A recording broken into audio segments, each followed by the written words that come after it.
بسم الله الرحمن الرحيم، والصلاة والسلام على الرسول الكريم. ازيكم يا حبايبي، عاملين ايه؟ يا رب تكونوا بخير ان شاء الله. النهارده هنعمل الفيديو جديد زي ما احنا متعودين. وطبعا الشتا جه، والشتا احلى حاجة فيه هو الاكل. بصراحة انا بحب كل الخضار اللي بيطلع في الشتا، وخصوصا القلقاس طبعا والسبانخ. فانا بحب الشتا جدا، بحس كده ان الخضار اللي فيه بيعمل دفى. طبعا النهارده كان ميعاد السوق، ونزلت جبت الحاجات اللي انتوا شايفينها جديد. جبت طماطم، بس ما جبتش كتير لاني كنت شلت حاجات كتير قوي، فقلت طماطم عادي ممكن اجيبها من اي حته. لكن الخضره اللي انتوا شايفينها دي ما بتتجابش غير من السوق. السوق بيجي فلاحين فيه، فبيجي خضره جميله جدا. انا جبت الخضره دي زي ما انتوا شايفينها، وجبت فلفل الوان برضو بيبقى حلو قوي، وجبت بدنجان عشان هعمل بابا غنوج، وجبت قلقاس طبعا، وجبت اللفت الجميل ده عشان طبعا نعمل المخلل بتاع اللفت. انا صراحة بحب اجيب الحاجة اول ما بتطلع وكده، وفي نصها بعد كده في الاخر بقى بتبقى خلاص ابتدت تشيخ وكده. فانا الحاجات دي اول ما بتطلع بشوية كده، اول ما الدنيا بتشتي شهر 12 كده والكلام ده، ببتدي اجيب الحاجات دي.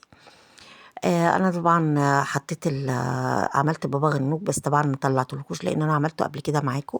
شويت البدنجان والفلفل في الفرن، وبعدين طلعت قشرت الفلفل، وطلعت البدنجان طبعا قشرته برضو، وعملتهم بالسكينة كده. مضربتهمش لا في الكبة ولا عملتهم بالشوكة، عملتهم بالسكينة كده بسرعة، بقيت أقطعهم يعني. وبعدين حطيت عليهم طحينة وملح وشوية هريسة الشطة، وشوية وطحينة، وشوية خل وشوية زيت، وقلبتهم كويس جدا. وبعدين بيتحطوا بقى في علبة زي ما انتم شايفين. الكمية الكبيرة دي بتتحط في علبة أو علبتين في التلاجة. كل ما بنعمل أكل بنطلع منها ونحط. برضو هعمل النهارده معاكم بقى القلقاس جميل. دي القلقاسه دي حلوه قوي، جبتها كيلو ونص. انا كنت عايزه اكبر من كده بس ما لقيتش، بس هي ديت حلو يعني، متوسطه بالنسبه لنا. القلقاسه انت بتنقيها مدوره، وبيكون فيها بزابيز. دي اللي بيكون فيها بزابيز وتكون مدورة، مش نازلة بطول سحبة كده، بتبقى اللي هي النتي. دي بتبقى طعمها حلو قوي قوي. وتنقيها طبعا العرش اللي فوق بتاعها ده، اللي هو الراس اللي فوق، مش عارفة اسمها ايه، بتبقى لونها روز كده بامبي. بتبقى حلوة قوي، وهي نفسها بتبقى بامبي. قطعتها طبعا، وانا بجيب السلق برضه، جبت ده سلق. بقطع منه الورق بتاعه، بحطه في مية وخل، الورق بس من غير العيدان بتاعته. بقطعها واحطها في مية وخل، انقعها. وبرضو الكزبرة بقطعها، بقطع منها يعني على قد ما اقدر، ما باخدش العيدان اللي فوق. وبقطعها واحطها برضو في مية وخل. كده انا بحضر. احسن حاجة في الاكل اللي بيبقى فيه دوشة كتير هو الترتيب. تعملي ترتيب في الاكل وانت بتعملي، هتلاقيها سهلة وبتمشي معاكي تمام، وما بتبقيش حسيش بالتعب. يعني الاول انا كمان سلقت الفرخه، لان انا كنت سلقاها من بالليل، لان انا كنت طلعتها وبعدين كنت هعملها، وبعدين غيرت الاكله. فطبعا ما رضيتش اسيبها كده في التلاجة، فسلقتها وشلتها مسلوقه، عشان كده ما جبتلكوش الفرخه. انا بحب اعمل القلقاس بالفراخ. جربيه وفعلا مش هتعملي تاني باللحمه. فانا بعمله بالفراخ. فانا سلقت الفرخه وحطيتها وحطيت شوربتها. وبعدين ابتديت بقى قطعنا الاول حاجه القلقاس، قشرناه وقطعناه. في حاجتين عندك للقلقاس عشان خاطر تعمليه. ممكن انك انت تقشريه وبعدين تمسحي السكينه كويس جدا، وممكن تغيريها اصلا، ويستحسن ما تغسليهاش، لان انا غسلت السكينه هنا وجيت اقطع بيها بقت تزفلط مني وتعبني جدا. فانت يا تغيري السكينه اصلا، يا تمسحيها بحاجه، او تغسليها وتنشفيها كويس وتقطعيه. ممكن بقى تمسحيه بعد كده بخرقه كويس جدا جدا، خرقه نظيفه، وتمسحيه كده يعني واحده واحده. وتحطيه بعد كده في الشوربة. دي في طريقة، أنا الطريقة دي بحبها أكتر، اللي هي بغسلها، بس بغسله بمية ساقعة. مية تكون ساقعة في الحنفية، ما يعني ما بحطش نقطة مية سخنة حتى، يعني تبقى دافية، لا، ساقعة جدا. وتفضلي تغسلي فيه كده لغاية ما تلاقي ما فيهوش تمسكي الواحدة كده ما تلاقيش فيها زفلطة، وتلاقي المية بتاعته بقت شفافة مش بيضة تقيلة. بعد كده بنحطه في شوربة الفراخ زي ما انتم شايفين كده. وبحط بقى السلق اللي احنا جبنا قطعناه ده وكنا مرقدينه في مية، وبحطه على النار. أما الكزبرة بقشر توم وبحطها على الكزبرة وبحطها في الكبة يتضربوا مع بعض. ولما السلق بيخلص بنحطه عليهم وبرضه نضربهم مع بعض، هتشوفوا دلوقتي. أنا عبال ما السلق يتسلق والقاس يخلص يستوي يعني، قطعت البتاع ده المخلل اللي أنا هعمله مخلل ده، وحطيته في مية يعني رقدته عشان الطينة اللي فيه تروح. أنا بقى قشرت التوم أهي وأحطه في الكبة وأضربه ضربة، وبعدين أحط عليه الكزبرة، أقطعها برضو كده بالسكينة، وكبير عادي مش لازم صغير طبعا لأنها هتتضرب في الكبة، واضربها معاه في الكبة زي ما انتوا شايفين كده. ونقطع أول حاجة عملنا ايه اللي هي التوم، وبعدين قطعنا فوقيه الكزبرة. أنا بحط حزمة كزبرة كبيرة وبحط سلق 2 سلق كده، بحط يعني للكيلو ونص أو ال2 كيلو القلقاس. بعد كده اهو قطعنا الكزبرة على البتاع، السلق كان خلاص استوى، فبنصفيه من ميته كويس وبعدين نحطه على الكزبرة والثوم ونضربهم برضو في الكبة. القلقاس سهل لو انت يعني رتبتي الحاجات بتاعته، الخطوات.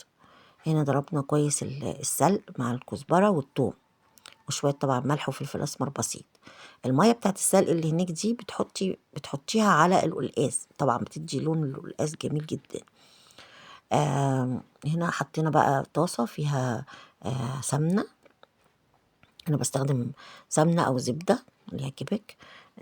دي سمنة اللي أنا كنت مطلعاها من القشطة اللي كنت عملتها مرة معاكم، وحطيناها في الطاسة، وبعدين حطينا عليها اللي احنا ضربناه في الكبة اللي هو الكزبرة والسلق والثوم، ضربناهم كويس جدا طبعا، وهنحطهم على السمنة. اهم حاجة ان لما تحطيهم على السمنة انك تفضلي تقلبي لحد ما تلاقي حتة الثوم اللي بقى لونها يعني مغمق شوية، تكون التومة استوت كده، يبقى التومة استوت. مش شرط ينشف خالص، هو مش هينشف لان هو بيبقى مليان مية طبعا. فاحنا بنحط لغاية ما تلاقي حتت التوم اللي فيه جوه دي بقى لونها اتغير، فبنحطها على القلقاس اللي في الشوربة، وبيبقى زي ما انتوا شايفين كده الجمال ده. طبعا احنا اكتر حاجة بنحبها في الشتاء هو السلق والبتاع ده، هو قصدي سوري القلقاس والسبانخ. هنا الفرخة كنت طبعا سلقاها انا من امبارح، طبعا طلعتها حطيتها في الطبق في الصينية دي، بدهنها بصلصة كده بس، وبحطها تحت الشواية بيبقى طعمها ولونها حلو جدا. هنا اللفت اللي احنا كنا مرقدينه في المية خلاص، طبعا الطينة بتاعته في الترقيد راحت، بغسله بالفرشة بتاعة الأكل، دي فرشة مخصوصة عشان خاطر الأكل، بغسل بيه البطاطا، بطاطس، قلقاس، أي حاجة أسفة، أي حاجة بتحتاجي إنك انت تعمليها. فعملت اللفت بيها طبعا، وبعدين حطيته قطعته كله وحطيته في البلاستيكة دي، وتحطي عليه ملح وتسيبيه شويه. ما ينفعش نقطعه ونحطه على طول في بتاع ده اللي هو اللي بنخلل فيه ده، لان البرطمان مش بعد شويه هتلاقي بتاع ده المخلل نزل تحت خالص وبقى خفيف، يعني بقى حبه صغيره، فتلاقي الميه بتاعته بقت كتير او بقى البرطمان فاضي. فاحنا بنحط عليه ملح وبنسيبه شويه، يعني مثلا نص يوم كده، ساعتين 3 في اي حاجه، وبعدين تاخديه تحطيه في البرطمان. وانا بحط الملح، انا ما بعرفش احط على اللتر كام معلقه ملح ولا بيضه ولا الكلام ده، انا بحط واقلب وادوق الاقي الملح بتاعه تمام بحطه، وانا بحطه عادي بشويه لان انا اصلا حاطه على اللفت ملح، وحطيت شويه خل فوق، لو اني انا ما بحطش خل على فكره، بس حطيت حبه خل المره دي، مش عارفه اتلخبطت تقريبا. هو مش بيحتاج خل ولا بيحتاج بنجر، لا بيحتاج خل ولا بيحتاج بنجر، هو بيبقى كده. وحطيت عليه الكيسة والغطا وقفلته عشان خاطر ما يدخلش هوا. وهم دولت اللي انا جبتهم النهارده وعملتهم، وهيبقى في منتهى الجمال. ودي الأكلة بتاعتنا بتاعت النهاردة. ده بابا غنوج والقلقاس جميل طعمه ريحته في منتهى الجمال، والبابا غنوج في منتهى الروعة طبعا، والرز، ودي الفراخ اللي حطيناها تحت الشواية يا دوبك بس بالصلصة، وده مخلل، وجربوها وهتعجبكم قوي. بالهنا والشفا، والسلام عليكم ورحمة الله وبركاته.